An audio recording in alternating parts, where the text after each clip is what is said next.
Hello, everyone. My name is Waleed, and I want to welcome you back to my channel. I want to thank you once again for taking a little bit of your time to spend some time with me. I am a pest control professional here in New York, and I own a very successful pest control company. My company is A-List Exterminator, and I love reacting to videos that are pest control related. I love watching these videos with you guys, and I love getting the opinions and thoughts and comments from you guys. So I hope that you will watch this video with me and leave your comments. Quite often as a pest control professional, we have to deal with birds for clients who find birds to be a nuisance if they get into their home or workspaces and cause all kind of issues for them. But at the same time, there are many people who are bird lovers.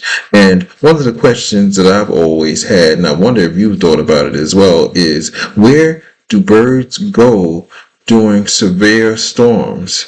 Let's see if we can find some answers to this question. You are sitting inside, completely safe, listening to the deafening roar of a massive storm outside.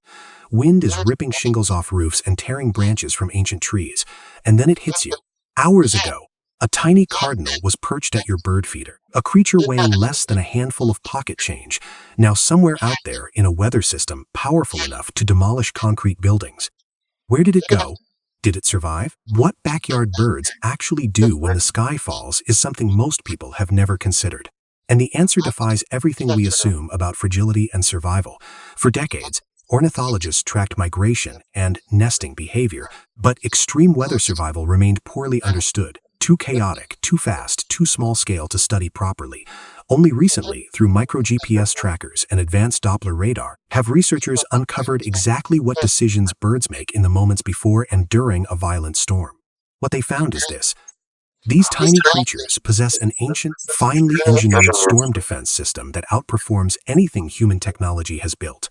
The first thing to understand is that Yeah, it is always interesting to me that before a storm, you'll see birds chirping around and other animals as well, just as active and full of life.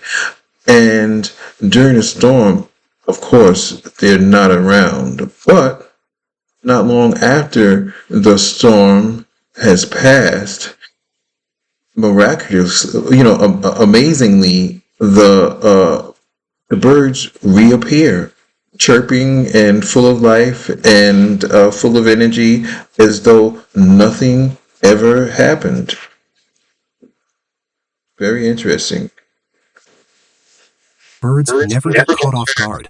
Long before you see a dark cloud or feel the first raindrop, the birds already know. Deep within their inner ear, birds possess a specialized structure that functions as a biological barometer, capable of detecting microscopic drops in atmospheric pressure, changes so subtle that no human could perceive them without instrumentation. The moment pressure begins to fall at the rate associated with a severe storm, an alarm fires through their nervous system. I do believe that birds and many other animals are so in tuned with nature and the environment in ways that we just don't understand, and in ways that we just don't have the ability to duplicate without our science and machines and technology. What do you guys think about that? Leave a comment and tell me what you think. This is why, in the hours before a major storm, your bird feeders erupt into what looks like chaos. Chickadees, finches, sparrows. They are not just eating, they are loading fuel. A small songbird must consume enough high-fat calories to sustain a hyper-fast metabolism through potentially days of complete fasting. Without that fat reserve, the danger is not hypothermia or being blown from a branch. It is starvation, silent, internal, invisible, in the dark while the storm rages. Once the rain starts and the wind reaches dangerous speeds, the survival strategy shifts entirely. The instinct most people assume birds follow. Fly away, outrun the storm, is physically impossible for most backyard species. A house sparrow cannot outfly a system spanning hundreds of miles. So instead, they do something far more intelligent. They vanish into plain sight. Biologists call these hiding locations microhabitats. The deepest interior of a dense evergreen, the thickest section of a hedge, the hollow cavity inside a dead oak. Birds seek the leeward side of a structure, the face completely shielded from the prevailing wind, and they press themselves in. Once positioned, they engage a mechanism built directly into their anatomy. A bird's foot is engineered with a passive tendon locking system. The moment a bird crouches and grips a branch, the tendons in its leg automatically clench tight around the wood. This requires zero muscular effort to maintain. The bird is mechanically locked onto the branch. A storm can whip that tree violently back and forth for hours, and the bird remains attached. Not through strength or struggle, but through pure structural engineering. It simply rides out the chaos. The next challenge is the cold and the rain. Bird feathers are not passive insulation. They are an active system. During a storm, a bird activates a gland located near the base of its tail called the uropygial gland, which secretes a specialized waterproofing oil. Using its beak, the bird meticulously spreads this oil across every layer of feathers, creating a surface that sheds water almost completely on contact. Rain lands and rolls off. The skin beneath stays dry. Simultaneously, the bird puffs its feathers outward, trapping a layer of warm air directly against its skin. This dramatically increases the bird's apparent size. A sparrow in a storm looks almost twice its calm weather self, but, more importantly, it creates a personal thermal bubble. Core temperature stays regulated. A lot of these survival skills that the birds partake in are new to me. I wasn't aware that birds were taking so many different measures to survive a storm. Did you guys know any of this? Leave a comment and let me know what you think about this. Even as the surrounding air turns hostile. Grip locked, body waterproofed, heat sealed in, the bird simply waits. Not every species hunkers down and hides. Larger birds, coastal gulls, terns, and pelicans, use a strategy so extreme it looks reckless. Radar surveillance of major hurricanes has repeatedly captured something remarkable. Massive flocks of birds flying directly into the eye of the storm. Inside a hurricane's eye, conditions are eerily calm, clear skies, still air, a column of stability surrounded by a rotating wall of I wonder if that's true. This is interesting that larger birds will fly directly into the eye of a storm. Um, it kind of makes sense that within the eye of the storm there is a calmer center, so the birds would be avoiding the raging winds that are just outside of that eye of the storm. But then I guess they would have to follow that storm and stay in the center of that storm, and I would imagine that would require a lot of energy. And uh, I, I've never heard of that. This is a very interesting revelation for me. What do you guys think? Leave a comment. catastrophic wind. Birds that reach the eye are effectively trapped inside it. As the hurricane moves, they move with it, carried hundreds of miles in a traveling cylinder of calm, unable to exit through the deadly eye walls surrounding them. When the storm finally weakens and dissipates, these birds are deposited far outside their normal range, exhausted, disoriented. In entirely foreign landscapes, it is a massive gamble. But for a bird that cannot survive inside the eye wall, the eye is the only viable option. For hummingbirds, none of these strategies are sufficient. A hummingbird's metabolism operates at a speed that strains comprehension. Their hearts beat over 1,000 times per minute at peak activity. They require constant nectar intake to sustain that rate. A multi-day storm that eliminates access to flowers is not an inconvenience. It is a death sentence within hours. To survive, hummingbirds enter torpor. Torpor is a physiological state that sits between sleep and hibernation.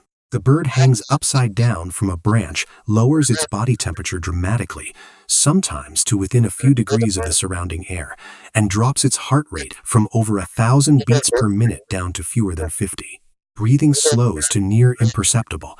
To any observer, the bird appears completely dead. It is not dead. It has paused itself. It has suspended its own life processes to the minimum required to survive. And it will hold that state until external temperatures rise and light returns. When the conditions That is a very interesting strategy for the tiny little hummingbird. I do know that the hummingbird's metabolism is crazy. Their heart rate, as was mentioned, is like thousands of beats per minute. They have to constantly be on the wing flying.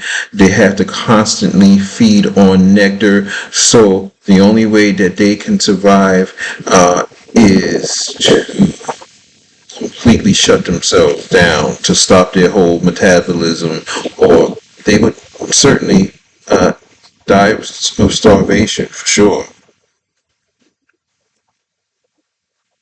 shift, the hummingbird's body restarts, heart rate climbing, temperature rising, eyes opening, and it flies off as though nothing happened. When the storm finally breaks and the sun returns, the surviving birds face one final danger. They emerge from their hiding spots completely depleted. Fat reserves are gone, and the landscape around them has been stripped, seeds scattered by wind, insects washed away, natural food caches destroyed. The birds that successfully rode out the storm are now in a race against starvation in a temporarily barren environment. This is the moment your bird feeder becomes genuinely critical. Filling it immediately after a major storm provides emergency calories to survivors who have nothing left in reserve. The wind has stopped, but the starvation clock is louder than ever. The next time you watch the sky turn dark and hear the wind begin to build, you will know what is happening. Wow. So, after a storm, people who have bird feeders, people who are bird lovers and provide that food for the birds, are providing life-saving service for the birds.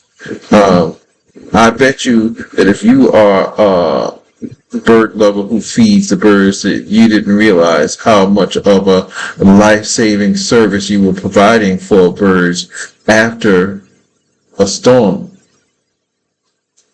Leave a comment if you are a bird feeder or a bird lover to that extent. Beyond your window, hidden in the hedges, locked onto branches inside thrashing trees, hanging motionless and cold from invisible perches, an entire community of survivors is executing a system refined over millions of years. They do not panic.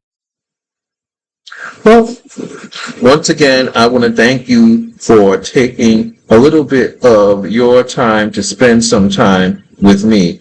I did get some answers as to what happens with birds and what they do and how they survived when a storm happens.